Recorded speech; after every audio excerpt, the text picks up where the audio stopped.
Tooth paste లో చూసినట్టయితే చాలా రకాల కెమికల్స్ ఉంటాయండి. జనరల్ గా ఎవరం గమనించం మనం. టూత్ పేస్ట్ లో ఒక టైటానియం ఆక్సైడ్ అని ఒక కెమికల్ ఉంటుందండి. ఇప్పుడు 2012 లో కూడా దాని మీద study that can cause ADHD.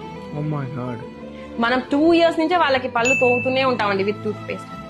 కానీ ఎప్పుడైనా అసలు ఈ టూత్ పేస్ట్ లో ఏముంటాయని ఎప్పుడైనా గమనించామండి? దాంట్లో ఉండే కెమికల్స్ ఏంటి వాటి వల్ల?